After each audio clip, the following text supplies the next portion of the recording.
Hi there, everyone. It's 10 o'clock now, and I know we've only got 25 minutes, so I'm just going to get started. So today in this session, um, I'm going to be looking at automate UTM tracking and campaign assignment with Salesforce Flows. Um, my name is Richard Feist, and I'm a CRM and marketing automation strategist over at Secante. Let me just make this full screen. There we go. I'm 3 times Salesforce certified. I've been consulting working in Pardot and Salesforce for over 6 years. And when I'm not working, you'll probably find me working my way through all of the best restaurants in my area or playing roller hockey.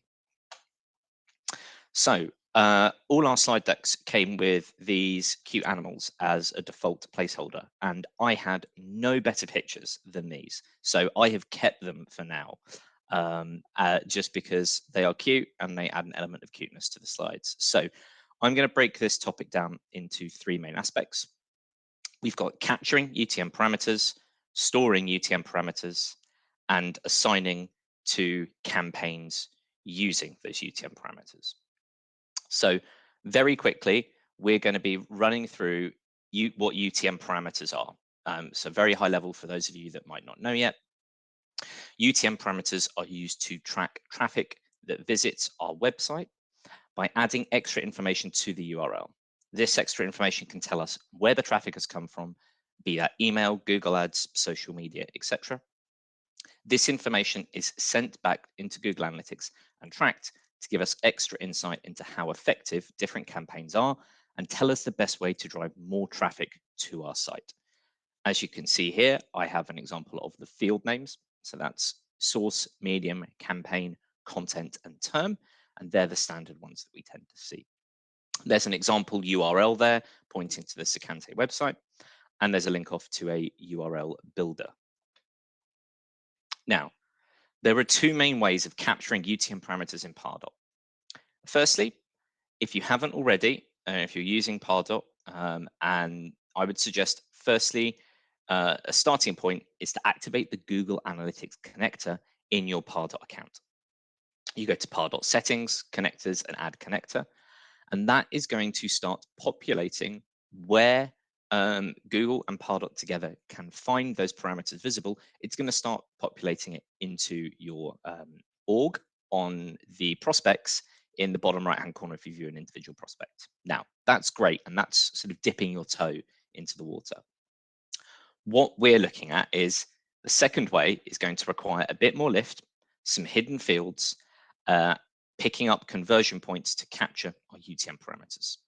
So in order to do the method that I'm going to walk through today and the example situation we're going to walk through today, is we're going to need to create 5 fields in Pardot, exactly matching these fields you can see listed there, the exact same case sensitivity as well. And then there are 3 ways that we can capture that: forms, through iframes, form handlers, and landing pages. Now, Pardot landing pages will do it by default. Form handlers and forms will require some JavaScript code to scrape that from the website. What we would look to do is when we build the form, we're going to add, and it's going to be the example today is going to look at capturing UTM parameters on a Pardot form using an iframe. So we will add all 5 of those fields that we mentioned before: source, medium, campaign, content, and term. We're going to add them as hidden field types with the data format of text. We're going to say it is not required, and we are always going to display even if previously completed. We are going to keep the maintain initial value upon subsequent form submissions blank so that we can capture multiple touch points and multiple submissions. Now, once we've got that form set up, what we then look at is this is the code that we would add to the website. That iframe code is a copy of our code with the added ID value in at the bottom, you can see highlighted. And then we add some web page JavaScript to our web page in order to pass the values from the URL parameter into the hidden fields. Now, you've been caged. Our UTM parameters are going to be being captured at that point. So we've now got them, we've Nicolas caged them, we've captured them, we've stored them, a little bit of a throwback to the cute animals at the start as well, looking at zoos and caging things. So now, we're now going to be looking at what we can do next. Now, next, we're going to look at actually starting to use some serious automations in Salesforce and Pardot. We're going to be looking at how we store UTM parameters, how when we capture those parameters in Pardot, we want a way to be able to not only capture the first touch point, but all touch points a lead or contact takes in their journey to becoming a paying customer. We're going to capture always the source, medium, and campaign values. And we're going to run a flow in Salesforce to create a record on a custom object each time these fields are populated for the first time or updated values after that. This custom object allows us to display those touch points on the lead and contact pages, have record details on the UTM touch point, and create custom reports and dashboards off the back of that to gain further insight. So firstly, what we're going to need to do is we're going to need to create a custom object. Now, based on experience, I suggest creating a new custom object called UTM touchpoint or something similar. What we're then going to do is we need to create these following fields on that custom object. Now, what these are going to allow us to do is they're going to allow us to relate information that comes in from our lead or contact object. It's going to allow us to put that onto this custom object and relate it back, making our reporting even more in depth. The campaign lookup field is there as well. For later on, when we're going to be looking at creating reports referencing campaigns and UTM touchpoints, it's going to allow us to understand that relationship later on. Now, once we've built that custom object, what we're going to need to look at is we're going to need to look at creating a flow in Salesforce. Now, when we're looking at the lead and contact objects, we're going to actually need to create two separate flows, one for each of those objects. So I'm going to give the example today looking at just creating the lead one, and then you can always look at duplicating that and resaving it with a different name and changing the record triggers that are going to be carrying that through and references to lead to contact instead. So we're going to start with a record triggered flow. And when we're in there, we are going to be looking at making the configuring triggers set to when a record is created or updated. And the entry criteria is that the values in source, medium, and campaign are not blank. So as you can see, some lovely Salesforce terminology here of double negatives, of does not equal, empty string, not null. Basically, what that means is we want these values to have something in these fields. These fields must have a value. What we're going to do is that's going to allow it, because these three are always present, so they are always there when we're looking at a UTM parameter. When we put UTM parameters on, these three are basically your kind of required ones. You will always have these. Therefore, they are the best trigger to go from, and the content and term ones will just be added onto this. They're all going to be captured anyway, so don't worry about that. Next, now we've got that trigger point, what we're going to look at is we're going to look at putting in a decision element. And actually here, we're going to put two decision elements in. So firstly, we're going to add a decision element in the flow to check if it's the first time that the values have been captured as new UTM values. And then what we're going with this information here, so it's going to be, is this new? And we're going to look to see if the record prior on those three fields is blank, basically, or was blank. And that will tell us if they are new values that have been captured for the first time on a prospect in Pardot and synced through to a lead in Salesforce. Secondly, we're going to look to create another decision element that's going to check to see if those records have been updated instead of created. Once we've got those, This is what the flow will look like at that point. We're going to connect our decision nodes together and channel the new and changed outcomes down to our next node. The default outcome after UTMs have changed will go to the end of the flow. So that will basically say that the UTMs aren't new and the UTMs haven't changed, so they will go down there. Now, no one should go down there because the trigger point will be that well, some will go down there, but we're only relevant. We only care about new and changed values. That's what's going to trigger our next steps. Now, once we've got those, we're going to insert a create record node into this flow. And what that will do is this is going to take our new or updated UTM values, and we're going to add them as a new record to the UTM touchpoint object. This is where we populate these and set these field values based off the information we've captured already on the lead that we pass through. So we can see that here. These would be those fields. Once we've got those in place, where we find ourselves is this is how our flow will look at the moment. Now, what this is doing is this is going to check our UTM a decision of are our UTM values brand new or have they changed? And if they are new or changed, we are going to look to have that create a UTM touchpoint record. Now, at that moment, this can be a closed flow. So this will just allow us to capture that, and that's going to stamp that. And that is going to create those UTM touchpoint records. So that's going to be really great for us to start to capture every single interaction point we have when a record has UTM values present, or those UTM values have been updated.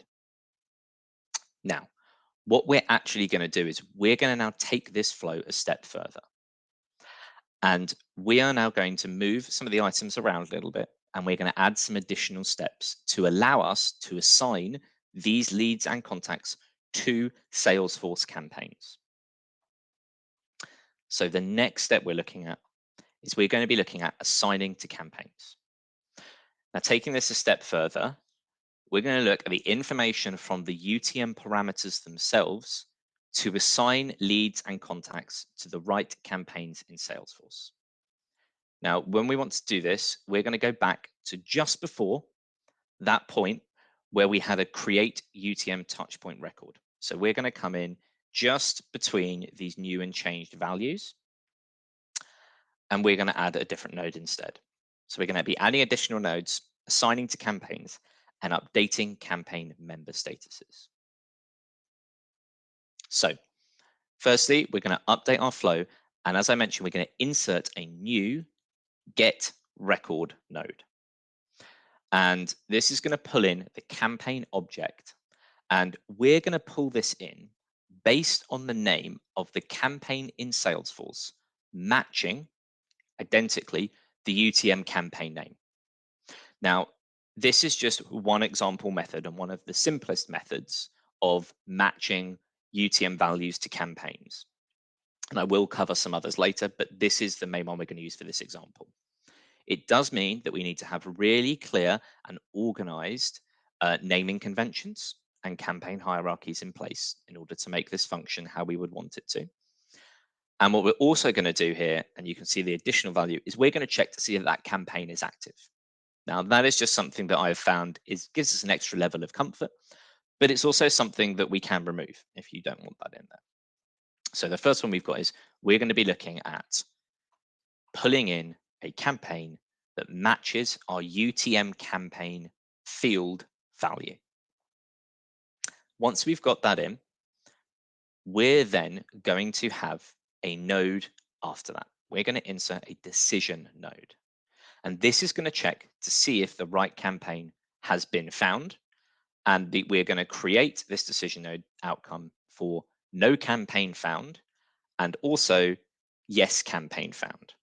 So the no campaign found is going to say the campaign from campaign node above is null, so has no value in. If that's there, then that's going to go down one path. If what we then do is we change the name of the default path to be yes, the campaign is found. Now, what those two extra nodes give us and what you can see is we now have an updated flow. So we now have the same decision points of are the UTM values new and have these UTM values changed? And then we go into that campaign node of get a campaign, see if it matches that UTM campaign field. We're then adding a decision element after that to say, has this campaign been found?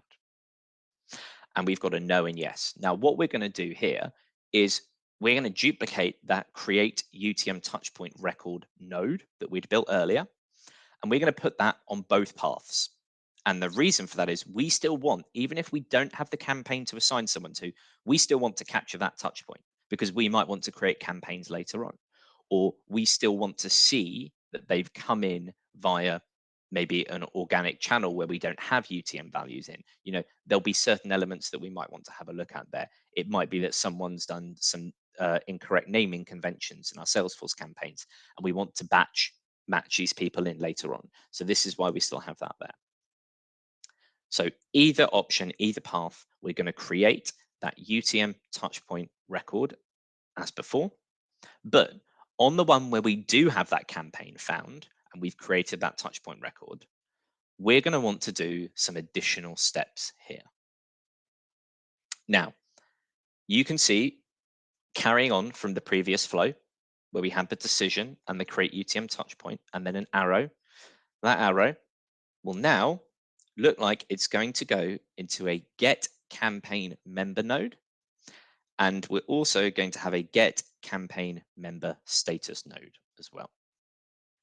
Now, the reason why we're going to pull both of these in is we're going to look to see not only do we want to add this person to the campaign, we also want to add them as a campaign member, and we also want to add them with a campaign member status that we determine.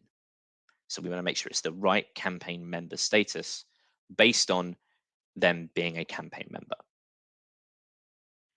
Now, they might already be a member of this campaign. And remember, Salesforce can only lets us add people to a campaign once. So if that's the case, we're not going to want to add them again because we can't. We've got that additional UTM touch point. So we maybe have seen that they've come twice in through this same campaign. And what we might want to do is just update their member status instead of writing a brand new one because they will already have one. So what we do is after the points we have here of getting the campaign member and getting the campaign member status record nodes, we're then going to add in another decision element. And this is going to say, does that campaign member already exist? And we can either create that new campaign member record if they don't exist in the campaign already with the right status, or we can update an existing campaign member status as well. So we're going to now look at either updating that or creating a new one. When we create so this is going to be for a create record node, and this is going to be to create a campaign member record on no, it doesn't exist path. So when we create a record on the campaign member object, we want to set three field values on this.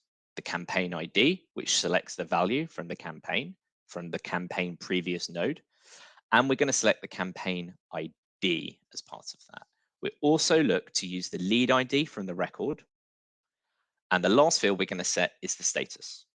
So we're going to set this based off the campaign member status from the previous nodes that we've pulled in, because we need those there to be able to access the information in them. And we're also going to use the label from there to add that. Now, on the update campaign member status, what we'll do instead is we would just have we're going to have an update value instead, an update node, and that is going to allow us to update the campaign member status to a responded one. Is probably the most likely one there if it's not already that. So what that means that our flow will now look like is something like this. So starting at our record triggered flow start point, we've got those decision points. We're going to see, are the UTM values new? And if not, have they changed?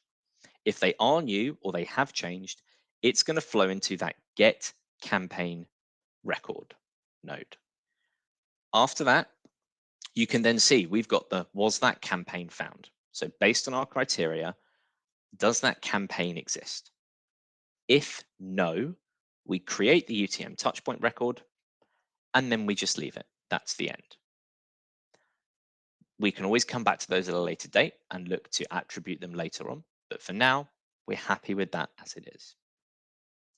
If the campaign was found, what we then look to do is we look to create that UTM touchpoint record, same as the other path. We then look to pull in the campaign member and campaign member status records. So we have those as a reference so we can update them later on. We then look to see, does the campaign member already exist? If yes, we then look at that update record node we mentioned. And what we do is we update that campaign member status with a different label on that. So we will change the campaign member status from maybe submitted to responded if we're using the default campaign member statuses, or we can amend that based on what we would like the different campaign record type to be. If no, if that campaign member doesn't already exist, this is their first interaction with that campaign, what we're going to look at doing is we're going to create a brand new campaign member status on there, and we will then end. So what we're doing with this is we are capturing every single interaction touch point, and additionally, when applicable, we are adding them to campaigns.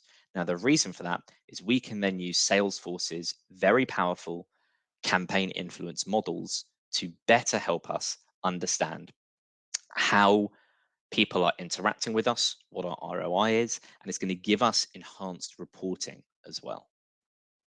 Now, these are some other options and uses that we have through this. We can also look to include updating the lead source field through this flow at the same time, and that is something that we have done with some of our clients as part of this. We can also look to use some SQL code to assign our campaign members. So we don't have to make it a like for like match between the UTM campaign field and the campaign object in Salesforce, that name. They don't have to match. We can use some code to assign based on what I call kind of similar to the Salesforce fuzzy matching rules. We can basically build out our own criteria. We can also use other UTM fields to assign to campaigns. So we're always going to have source and medium as well. So we could look to try and use a combination of the three to assign that. And also one of the really cool features and values of this that we found is the enhanced reporting with the B2B MA reporting tool and suite. What you can do is you can deep dive through your campaigns using and going back to adding the campaign as a related lookup on the custom object, that UTM touchpoint object.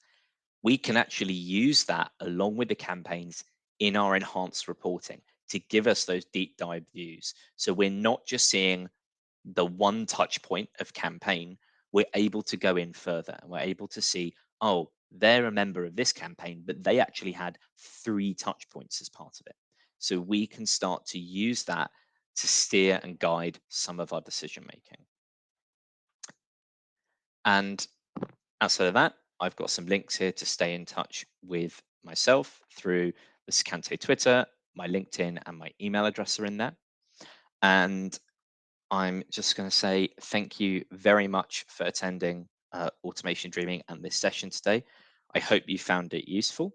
And I can see Mark's in here, but as he mentioned, that there is going to be, obviously, all of these recordings will be uploaded to YouTube, so they'll be there and be visible. But if you do have any questions, please do feel free to reach out as well. And that is ended exactly on time. So thank you very much, everyone.